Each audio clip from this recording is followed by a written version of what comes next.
आप सभी का स्वागत है इस नए वीडियो में। आज का वीडियो भी हमारा बेसिक अकाउंटिंग टर्म के बारे में है, जो कि ये सेकंड वीडियो है। फर्स्ट वीडियो आई होप कि आप लोगों ने सही से देख लिया होगा और समझ लिया होगा। अगर फिर भी किसी को कुछ कंफ्यूजन रह गई होंगी तो प्लीज कमेंट सेक्शन में कमेंट करके आप मुझसे पूछ सकते हैं। तो चलिए ज्यादा देर ना करते हुए आज की वीडियो हम लोग स्टार्ट करते हैं। आज का जो लास्ट वीडियो हमने खत्म किया था उसमें सबसे आखिरी टर्म जो हम लोगों ने खत्म पढ़ा था वो था स्टॉक। और स्टॉक के बारे में मैंने आपको बताया था कि what is unsold goods. Unsold goods, you can से रिमेनिंग गुड्स। रिमेनिंग गुड्स, जो बचा हुआ गुड्स है आपका, अनसोल्ड गुड्स जो आपके गोडाउन में पड़ा हुआ है, आपकी शॉप में पड़ा हुआ है, that is under stock. Stock की कैटेगरी में अगर देखें तो स्टॉक में दो तरह के स्टॉक्स आपको मिलेंगे। First one is opening stock,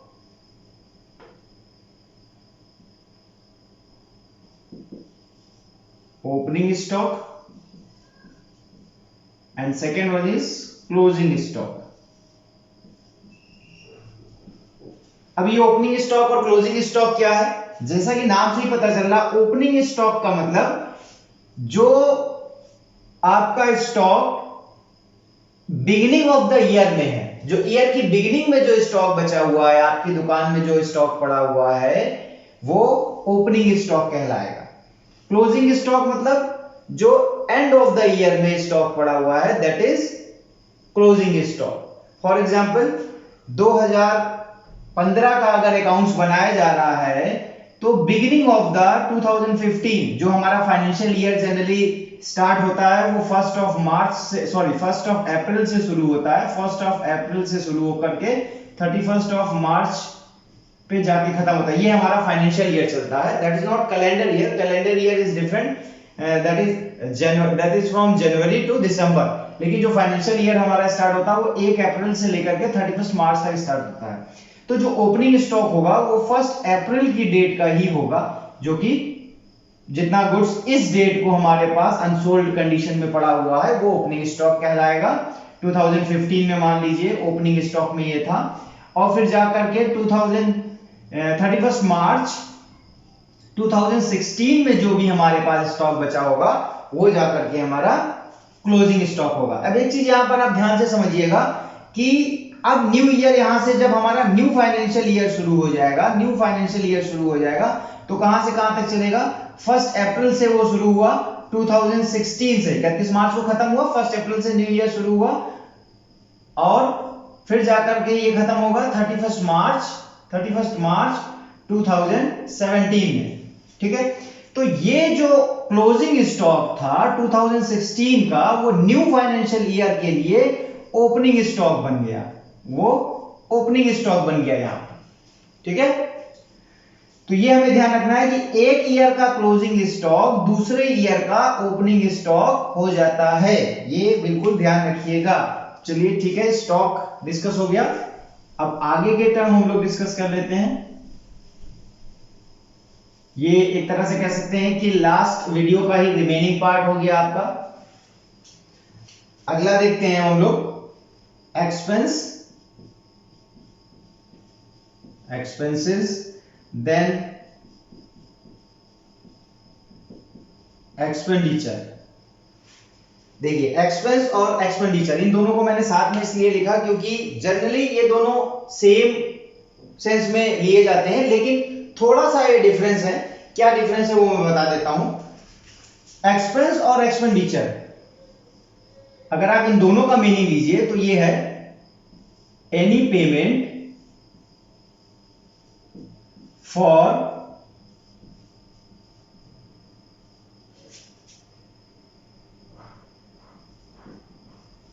receiving benefits.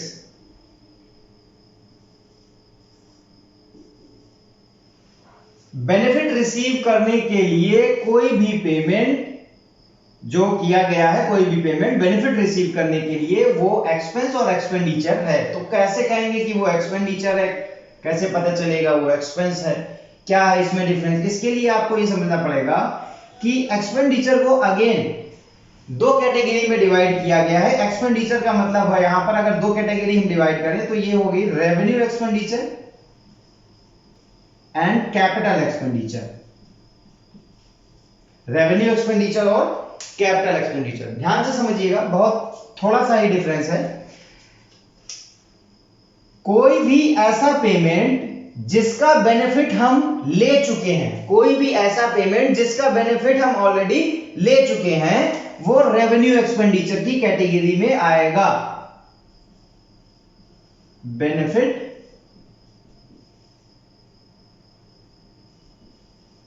Already taken. जैसे अगर आपके वहां कोई वर्कर काम करता है, उसने महीने भर आपके वहां काम किया, उसके बाद आपने उसको सैलरी दे दी, तो जो आपने सैलरी पेड की उसको, तो उसकी सर्विसेज ले चुके हैं आप, you have already taken that services.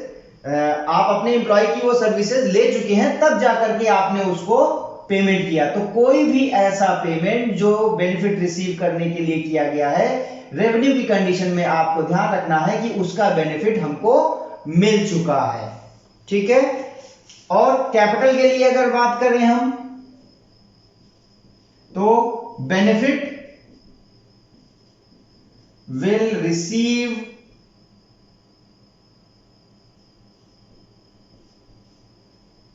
In further year also,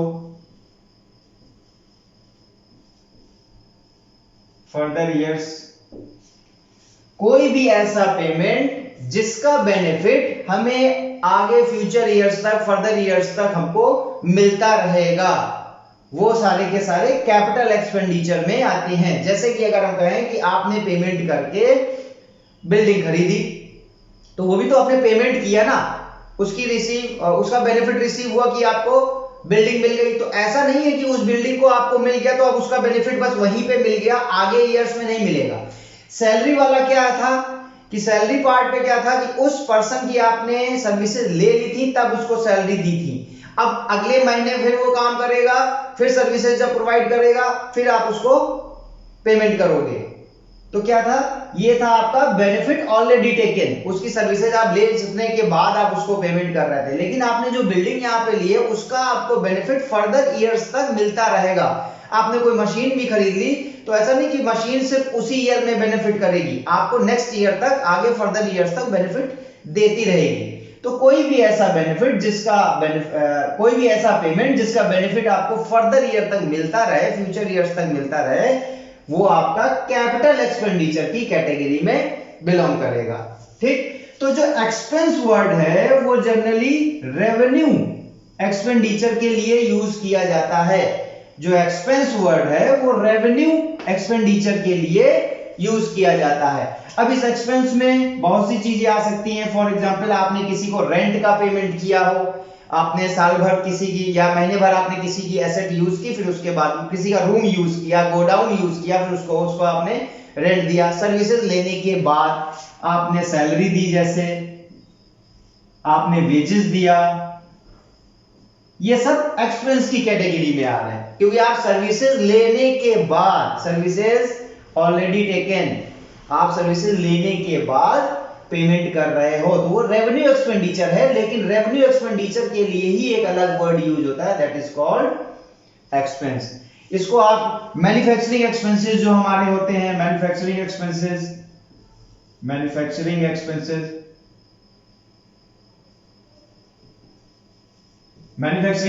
का मतलब गुड्स वगैरह बनाने में, जिस चीज की आप प्रोडक्शन करते हो उसको बनाने में जितना भी एक्सपेंस लग रहा है, वो सब मैन्युफैक्चरिंग एक्सपेंसेस हो गई, ठीक है।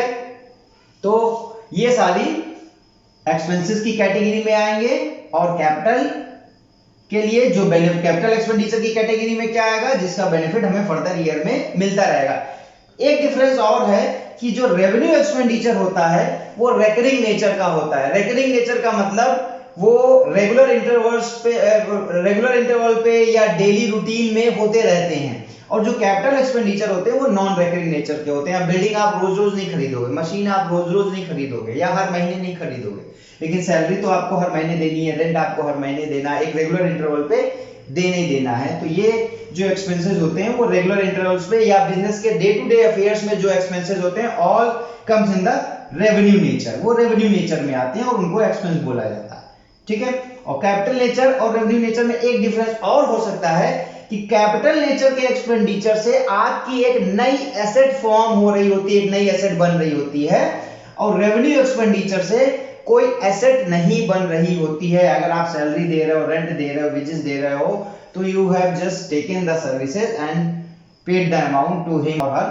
जिसकी भी आप सर्विसेज ले रहे हो, जिस ऑर्गेनाइजेशन से भी सर्विसेज ले रहे हो, तो इसमें कोई नई एसेट क्रिएट नहीं होती है, ठीक। आई होप आपको एक्सपेंस और एक्सपेंडिचर के बीच का डिफरेंस क्लियर हो गया होगा। चलिए नेक्स्ट आते हैं, ये मैं रख कर देता हूं, जगह थोड़ी सी यहां पर बोर्ड पे कम है, अगर आपने इसको नहीं समझा है तो वीडियो रिवर्स करके फिर से देख लीजिएगा। चलिए अगले टर्म पे हम लोग अपने आते हैं। नेक्स्ट टर्म है हमारा डेटर्स, लिखा जाता है DEBTORS डेटर्स, इसको लेकिन बी साइलेंट रहता है इसलिए इसको डेटर्स पढ़ा जाता है, डेब्टर नहीं पढ़ा जाता है, ठीक है। इसी के साथ एक टर्म और लिख लेते हैं हम लोग, क्रेडिटर्स। क्रेडिटर्स सिंपल सी भाषा में, अगर साधारण बोलचाल, जैसे कि मैंने पहले भी कहा था कि हम लोग जो बेसिक टर्म डिस्कस कर रहे हैं वो साधारण बोलचाल की भाषा में कर रहे हैं, तो अगर साधारण बोलचाल की भाषा में डेटर और क्रेडिटर को हमको किसी को समझाना हो, बताना हो, तो हम ये कहेंगे डेटर मतलब ऐसे पर्सन या ऐसी ऑर्गेनाइजेशन जिनसे हमको पैसा मिलना है, जिनसे हमको कुछ अमाउंट मिलना है, वो डेटर हो जाएंगे। क्रेडिटर कौन होंगे? जिनको हमें कुछ अमाउंट चुकाना है, जिनको हमें कुछ अमाउंट देना है, वो हमारे क्रेडिटर हो जाएंगे। आप तो यहां पे आप कह सकते हो इनसे हमको मिलना है पैसा, ठीक है, इनको हमें चुकाना है, देना है, हमें इन्हें देना पड़ेगा, चुकाना है या देना है, ये कह सकते हो आप, ठीक। तो जिन लोगों से या जिन ऑर्गेनाइजेशन से पैसा मिलना है वो सब हमारे डेटर्स हो गए, और जिन लोगों को हमें चुकाना है वो सब हमारे क्रेडिटर्स हो गए। लेकिन जनरली डेटर्स और क्रेडिटर अकाउंट्स में, अकाउंटिंग में इनका क्या, कैसे इनको डिफाइन किया गया है? अकाउंटिंग में डेटर्स जो होते हैं आप कह सकते हैं गुड्स सोल्ड ऑन क्रेडिट, मतलब जिनको हम उधार, क्रेडिट का मतलब हो गया यहां पर उधार, जिनको हम उधार में गुड्स बेचते हैं वो हमारे डेटर हो गए। और यहां पर गुड्स परचेज ऑन क्रेडिट, जिनसे हम उधार में गुड्स खरीदते हैं वो हमारे क्रेडिटर हो गए। तो हमने जिनसे गुड्स उधार में खरीदा उनको हमें चुकाना है, पैसा देना है, वो हमारे क्रेडिटर हो गए। जिनको हमने उधार में गुड्स बेचा उनसे हमें पैसा मिलना है, वो हमारे डेटर हो गए। इनको आप बोल सकते हो दे आर आवर कस्टमर, जो डेटर्स हैं उनको कस्टमर्स भी, वो जो कस्टमर्स होते हैं हमारे डेटर्स होते हैं, जिनको उधार गुड्स बेचा जाएगा। परचेज जो करना है इनको बोल सकते हो सप्लायर, मतलब जिनसे उधार गुड्स हम खरीद रहे हैं, जो हमको गुड्स सप्लाई कर रहे हैं क्रेडिट पे, उधार पे, वो हमारे क्रेडिटर हो गए, ठीक है। तो ये डेटर और क्रेडिटर का मीनिंग हो गया। चलिए आई होप ये भी समझ में आपको आ गया होगा, ये हटा देते हैं हम यहां से। नेक्स्ट, हाँ नेक्स्ट टर्म में देखिए, सबसे पहले हम लोग देख लेते हैं कॉस्ट। कुछ टर्म मैं एक साथ लिख रहा हूं, फिर आता है आपका कॉस्ट के बाद रेवेन्यू, देन आपका आ जाएगा इनकम, देन आपका आ जाएगा प्रॉफिट, उसके बाद लॉस, ठीक। ये 5 टर्म थोड़ा सा कंफ्यूजन क्रिएट करते हैं, इसको ढंग से समझिएगा। और ज्यादातर इसमें जैसे रेवेन्यू और इनकम में लोग सेम चीज समझते हैं, लेकिन थोड़ा सा ही डिफरेंस है, तो उस डिफरेंस को हम लोग ढंग से समझ लें। कॉस्ट का मतलब हो गया कि किसी भी गुड्स को बनाने में, अगर आप प्रोडक्शन करते हैं किसी चीज का, तो उस गुड्स को तैयार करने में ओवरऑल टोटल जितना एक्सपेंस लगा दैट इज अंडर कॉस्ट। तो अगर हम कहें जैसे अगर मैं ये पेन बेचता हूं, इस पेन का प्रोडक्शन हम अपने वहां करते हैं, तो इस पेन को बनाने में इसमें जो मटेरियल लगा है उसका खर्चा, इसको बनाने में जो मशीनरी लगी है, मशीनरी की कॉस्ट जो लगी है, जितनी मशीनरी लगी है उसका खर्चा, जितनी इलेक्ट्रिसिटी लगी है उसका खर्चा, जो इसमें लेबर कॉस्ट जिन लोगों ने बनाया है उसका खर्चा, ये सारा अगर ओवरऑल कंबाइन किया जाए तो इसकी कॉस्ट निकलेगी, तो उसको बोलेंगे हम कॉस्ट। तो ये कॉस्ट को आप कह सकते हैं प्रोडक्शन कॉस्ट या प्रोडक्शन एक्सपेंसेस, प्रोडक्शन एक्सपेंसेस। ठीक है, तो कॉस्ट जो है वो हमारा एक तरह से एक्सपेंसेस ही है। और किस चीज की एक्सपेंसेस है? प्रोडक्शन एक्सपेंसेस, गुड्स को प्रोड्यूस करने की expenses, expenses for producing goods, ये कॉस्ट हो गई आपकी। अब रेवेन्यू क्या हो जाता है? रेवेन्यू का मतलब हो गया आपके पास बिजनेस में आपके जहां कहीं से भी पैसा आ रहा हो, जितना भी आपके बिजनेस के day to day routine affairs से आपका जो भी पैसा आ रहा हो, all comes in under revenue. इसमें क्या क्या चीजें आ सकती हैं? जैसे सेल प्रोसीड। सेल प्रोसीड का मतलब क्या हुआ? जितना गुड्स आपने बेचा उससे जो पैसा आपको मिला दैट इज योर रेवेन्यू। हो सकता है कहीं से आपको रेंट मिल रहा हो, रेंट देते भी हैं, वो एक्सपेंस होता है, एक्सपेंस जिसके बारे में अभी हम लोगों ने पढ़ा। लेकिन हो सकता है अगर आपको रेंट मिल रहा हो, रेंट रिसीव लिख देता हूं मैं, रेंट रिसीव, ठीक है। हो सकता है कहीं से आपको इंटरेस्ट मिल रहा हो, इंटरेस्ट अगर रिसीव हो रहा है तो ठीक है।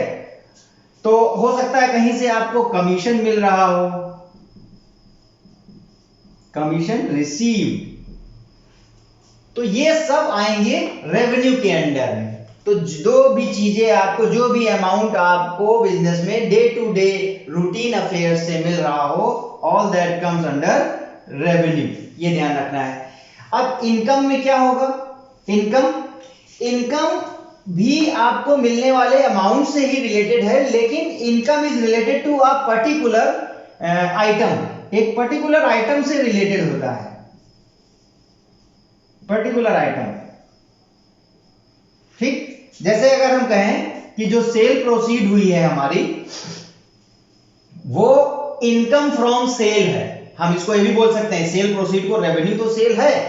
इन सबको अगर कंबाइंड वे में हम बोलते हैं तो ये सब रेवेन्यू की कैटेगरी में आ जाते हैं। लेकिन अगर अलग अलग इसको हम करते हैं तो ये सेल प्रोसीड क्या है? Income from sale, income from rent, income from interest, income from commission, ये सारी चीजें आपकी इनकम में आती हैं। ठीक, अब देखिए ये चीज यहां पर भी, तो इनकम में कैसे होगा? इनकम एक्चुअली कंसीडर की जाती है नेट इनकम के लिए। इनकम वर्ड जो यूज होना चाहिए वो होना चाहिए यूज नेट इनकम के लिए। अब ये नेट इनकम क्या है? तो नेट इनकम के लिए देखिए क्या है। फॉर एग्जांपल मान लीजिए कि आपने कोई चीज सेल करी 15 रुपए की, ठीक, तो ये पूरे 15 रुपए हमारी इनकम में नहीं आएंगे, वो हमको इनकम नहीं कहलाएंगे। वैसे ये 15 रेवेन्यू है, लेकिन ये जो गुड्स आपने सेल किया है, इसको प्रोड्यूस करने में इसकी जो कॉस्ट लगी थी आपकी, वो कॉस्ट हमने मान लिया लगी थी 12 रुपए, इसको बनाने में 12 रुपए की कॉस्ट हुई थी।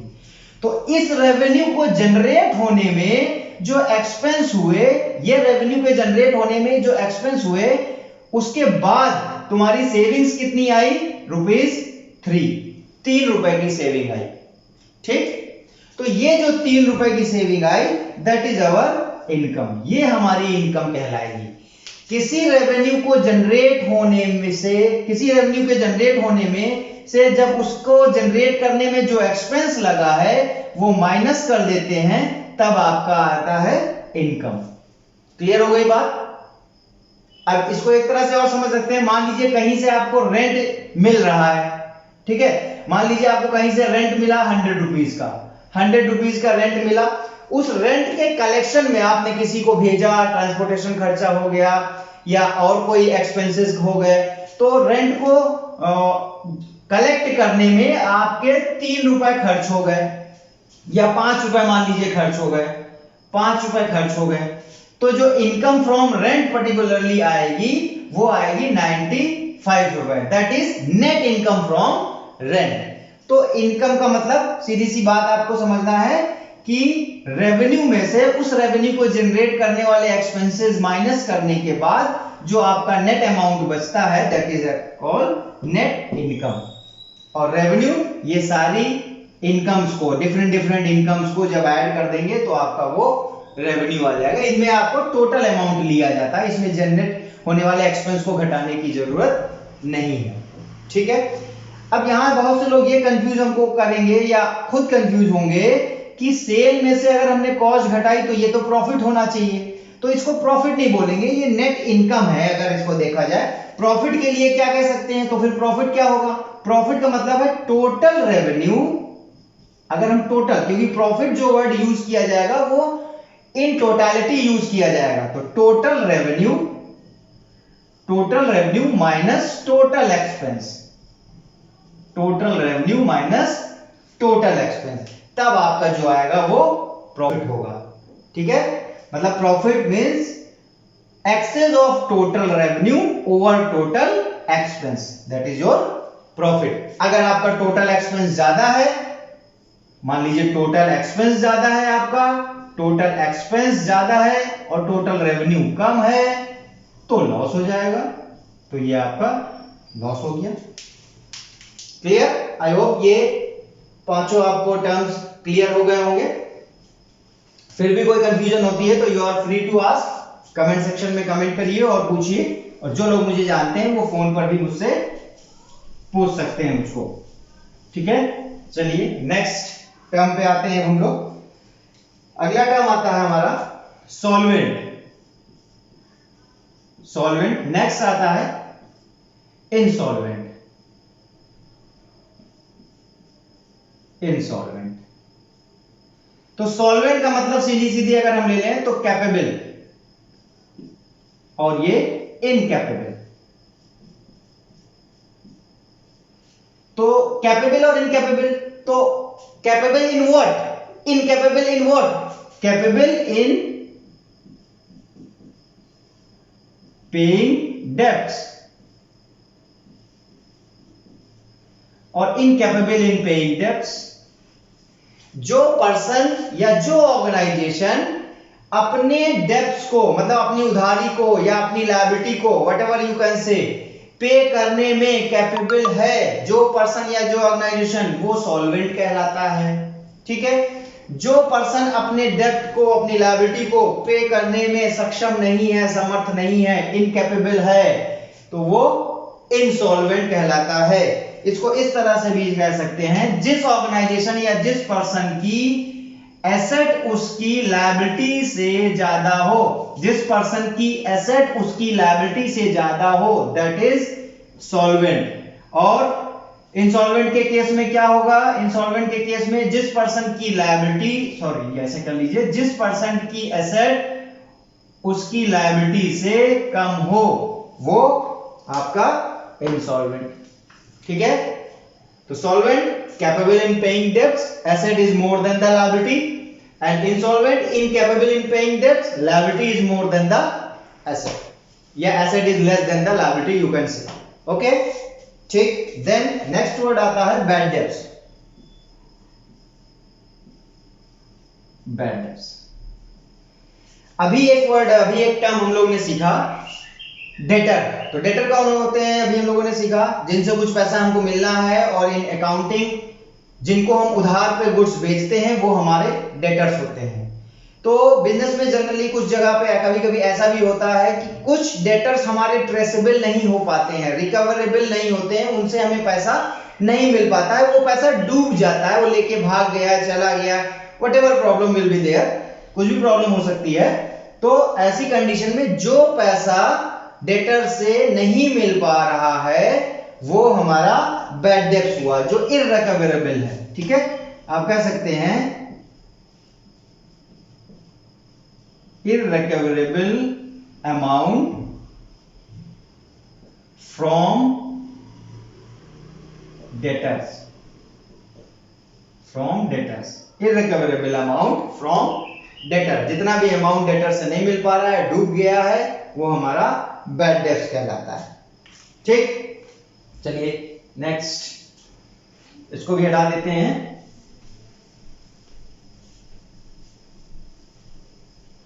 चलिए नेक्स्ट में आता है अभी अकाउंट्स,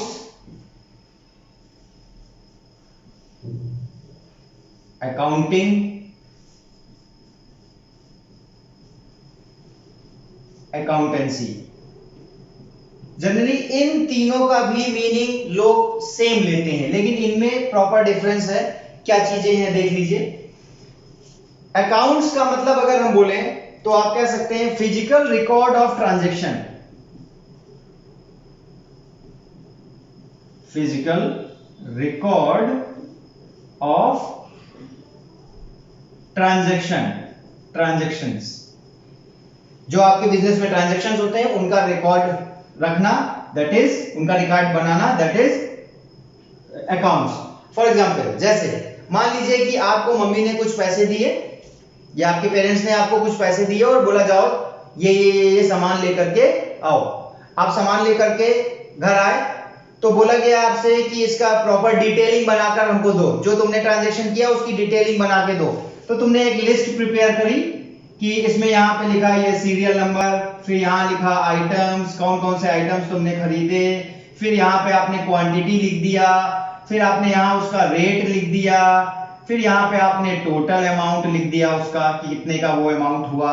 इस तरह से एक लिस्ट आपने प्रिपेयर करके बना करके दी। ठीक, तो आपने जो ट्रांजैक्शन किए उसका ये लिस्ट आपने प्रिपेयर करी, जो that is comes under account. तो ये आपने अकाउंट्स मेंटेन किया एक तरह से कहिए। ठीक है, अब अकाउंटिंग का क्या मतलब है? अकाउंटिंग का मतलब हो गया, अब ये जो लिस्ट आपने बनाई है ये प्री डिफाइन है, इसका कुछ मेथड होगा, कुछ तरीका होगा। ये नहीं कि आप पहले क्वांटिटी लिख दीजिए, फिर सीरियल नंबर लिख दीजिए, फिर टोटल अमाउंट लिख दीजिए, ऐसा तो है नहीं। तो इसका कोई ना कोई प्रॉपर मेथड होगा, कोई प्रोसेस होगा, कोई प्री डिफाइंड मेथड्स होंगे इसके। तो वो मेथड हमको कौन बताएगा? तो वो मेथड या प्रोसेस हमको बताता है अकाउंटिंग। ठीक है, तो जो बनाने का इसका मेथड है वो अकाउंटिंग कहलाता है, क्योंकि हमने इस तरह से बनाया तो इसका क्या मेथड है? ये प्री डिफाइंड मेथड है, तो ये कहां से आया? अकाउंटिंग से। तो प्रोसेस ऑफ, इसको आप कह सकते हैं process of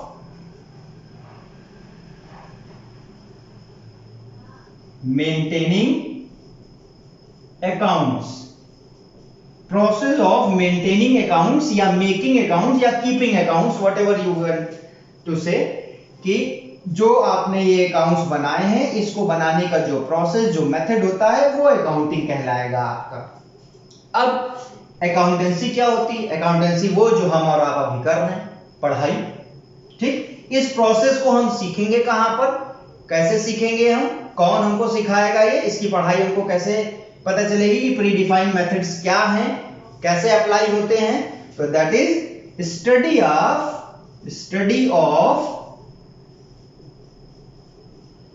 accounting, study of accounting, ये आपकी अकाउंटेंसी हो गई।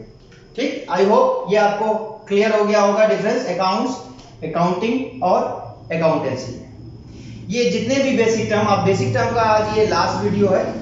ऑलमोस्ट हमने जो भी रिक्वायर्ड बेसिक टर्म्स थे जो आपको भी आगे के लिए रिक्वायर्ड होंगे वो डिस्कस कर लिए हैं। और ये बेसिक टर्म बेटा इतने जरूरी हैं, इतने मतलब रिक्वायर्ड रहेंगे आपको आगे की जो भी चीजें हम लोग पढ़ेंगे।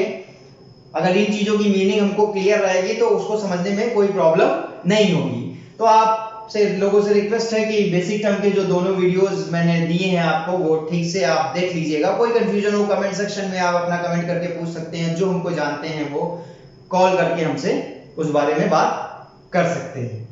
ठीक है, और बाकी बेसिक टर्म बहुत से होते हैं, बहुत से टर्म्स ऐसे आएंगे जो हम लोगों को नहीं मालूम है, तो फर्दर लेक्चर्स में हम लोग उसको जो है फर्दर वीडियोस में कवर करते रहेंगे। उस ऑन दैट टाइम उस चीजों को हम लोग आपको बताते रहेंगे।